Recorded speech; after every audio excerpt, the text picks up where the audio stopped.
Авропа бірлігі деблетлерінен визасыз режимлігі өтілі ваққында сөз кетмейді Авропа интеграциясы меселелері бойынша баш назир муавини Ольга Стефанишина. Валюта фондынен ишбірлік yapmaq үшін ичбір шей кедер етмейдеді. Ләкин Анаяса Махкеменің қарары президент Владимир Зеленскийні пек раатсызлатты. О Милли қапсызлық ве Мудафа шурасына топлады. Чүнки хабаржылыққа қаршы башлатылған юзлерже давалар блок етілмекте.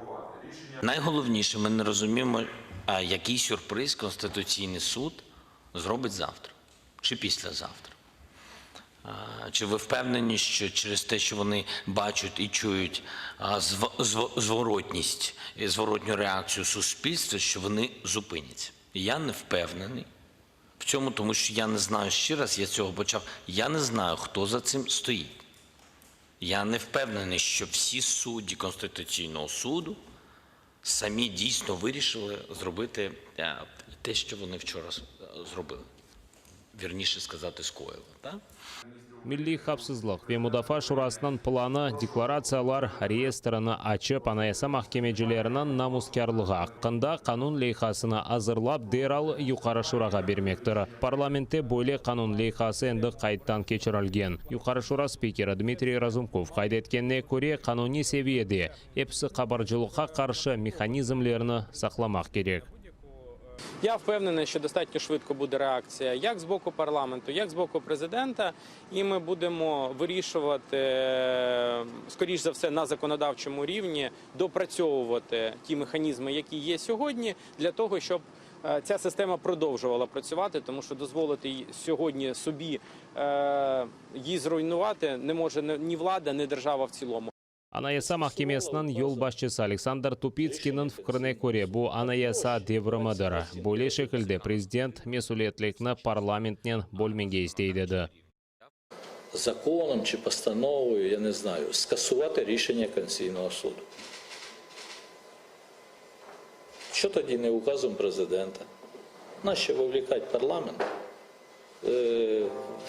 в таку неконституційну справу? Одна особа взяла на себе відповідальність, тому що ініціатива ж президентська. Буади махкеме қарары дегелде душман диверсиясы де Милли қапсызлық ве Мудафа шурасынан кетебі Александр Данилов. Бұл тежавызже Русияге елверішлі олғанында емин. Оларға есе ерлі Русия тарафдары күчлер қол тұта деді. Анаяса махкемесінде президентінің темсілжісі Федор Венеславский де айны фікірде. Бұны о АТР яйында айтты. Есть, конечно, бенефициары и в Украине, которые заинтересованы в сломать существующую систему антикоррупционных органов. И есть инструменты, которыми не пользуются. Это фракция, пророссийская фракция ОПСЖ и симпатизирующие ей депутаты из фракции «За майбутнее». Конституционный суд, к большому сожалению, действительно пошел на поводу и пророссийского сценария и принял решение, которое явно является угрозой национальной безопасности Украины. Александр Тупицкий де хабаржылыққа қаршы милли агентліктен не сақлай жағы бар екен. Араштырыжы журналистер қайдеткенне көре ойышғал етілген Қырымда олған евіні декларацияда көстермеген. Девлет таққат бюросында оңа қаршы девлет қайынлігі маддесі бойынша жинайдава башлатылған. Махкемеже айтқанына көре аңлашмамазлық олды, ләкин тақықатшыларға бармаға істемей. Отримана ділянка приватизувалася ще за тих часів до анексії Криму, а коли відбулася анексія, були українські одні кадастри, російські кадастри наклалися і пройшло змішування границь. Це проблема, яка є не тільки виникла у мене. У 2018 році я не в'їзний на територію нашого Криму, тому що я суддя-доповідач по справі про територіальну цілісність України. Нетижеде Анаяса махкемесінің башы Тупицкий девлет таққат бюросынан незаретінде. Оның қабаты таздықланса, оны 15 жылы қапыз жезасы беклей. Қабаржылыққа қаршы агентлік өз сайтында яқын вақытта мемурларының декларация реестрі ашылacağını білдірді. Система çalışмағанына қадар яңы сайланған кой, қасаба, шер, район ве вилайет елбашы ве депутатлары ішіні башлап оламаз. Владислав Стужук, Заман, АТР. Терроризмде қабатлар уйдырма мабуслер яқын вақытта азат етілмесіні беклейлер. Бұйық онларда сияси мабуслерінің аналары топлашып, сияси мабуслер тез вақытта азат етілмесі үшін Аллахқа дуалар еттілер. Коронавирус пандемиясындан себеп тек мабуслерінің аналары топлашқан. Ноябрьнің үшінде Русияның Женеве арби махкемесі бұйық онларда тұтылып, Хизбут Тахрирге алақасы бар деп терроризмде ве Русияда әкиметінің күшінен запт етмейін тұлыбында қабатланған Рустем Эмирусинов, Ескендер Абдулганиев и Арсен Апқаировке укум сеслендірмелі. Эмирусинов 18 жылға, Абдулганиев 16 жылға, Апқаиров есе 15 жылға қадар азатлықтан марум етілебілі. Сроки, конечно, прокурор запросил баснословные. Мы, конечно, против этого. Мы никогда не верили и не верим, что наши ребята террористы, которые ярлык им навешивают.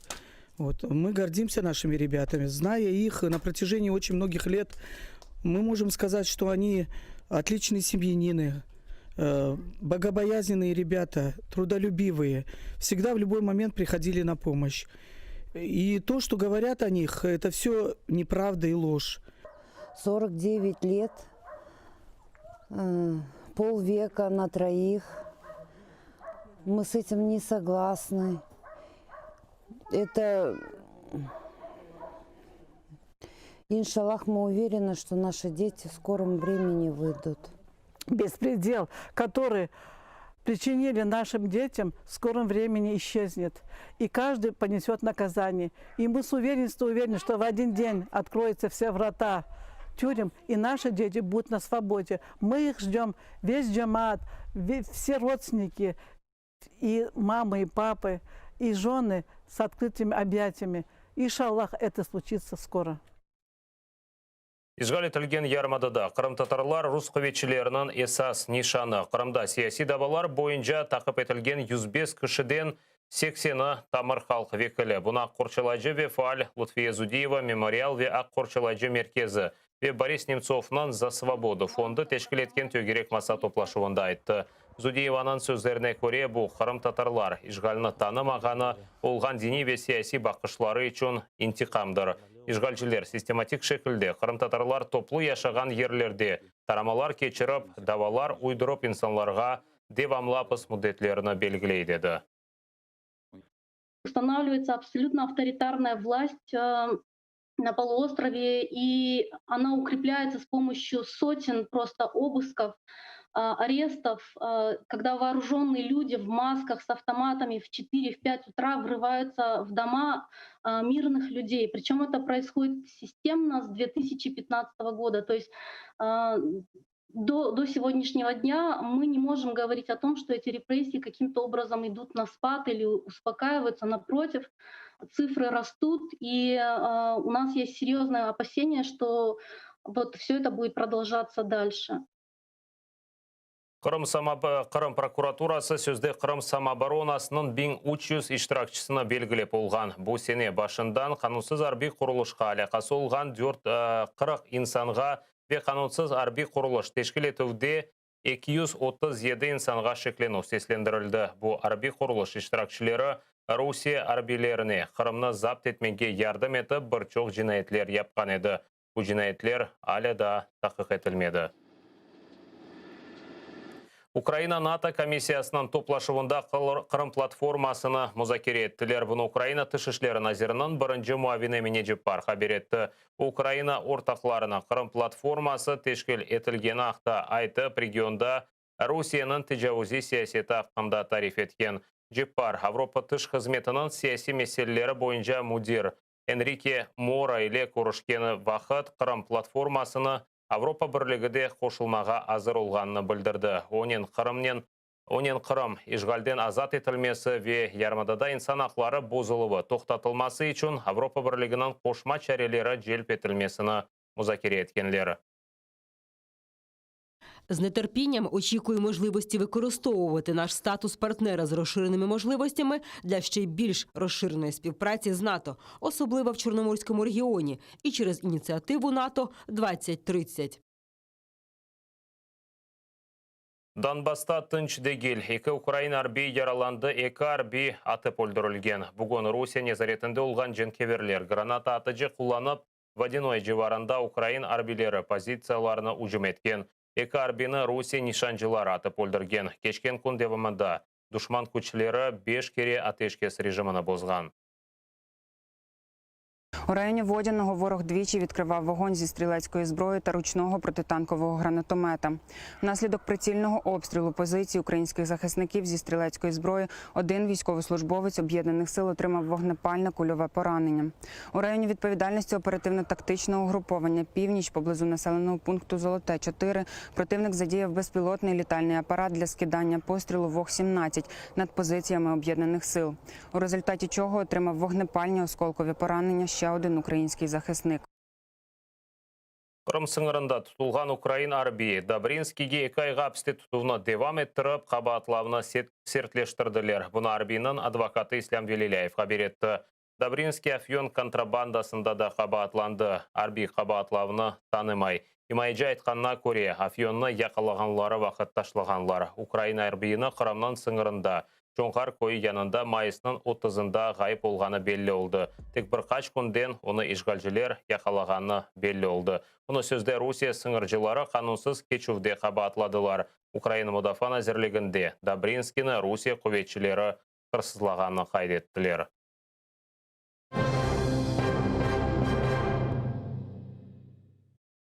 Түркияның Измир бөлгесінде аманыман 7 бал күчлігінде зелзеле yüzberді. Елек олған инсанлар ве иқылувлар бар. Ертепреновлерінің меркезі Эгей деңізінде 16 километр тереңлікте қайдетілген. Зелзеле тахменен 15 сәние девам еткен. Бұл видеода чоқ қатлы ев иқылғаны көріне. Шымділік олған малыматқа көре 12 кіші елек олған, олардан бұры чөккен. 522 кіші яраланған.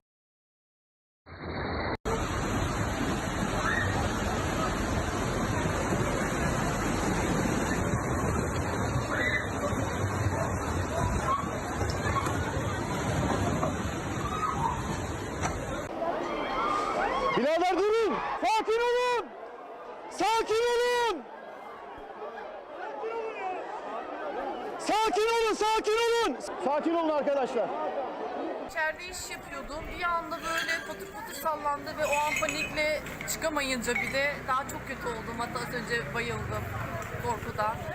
İlk defa böyle bir sarsıntı hissettim. Çok kötü bir durumdu yani. Allah bir daha yaşatmasın. Bir müşteriyle poliçesiyle ilgili görüşüyordum telefonda. Birden oturdum, koltuk kaydı. Ne oluyor, koltuğum sallanıyor dedim. Sonra bir baktım çiçekler sallanıyor. Bir baktım masam, bilgisayarım sallanıyor. Duracak diye bekledim. Tekrardan sallanmaya başlayınca inan bu sefer korktum. Merdivenlerden kaçmak zorunda kaldım.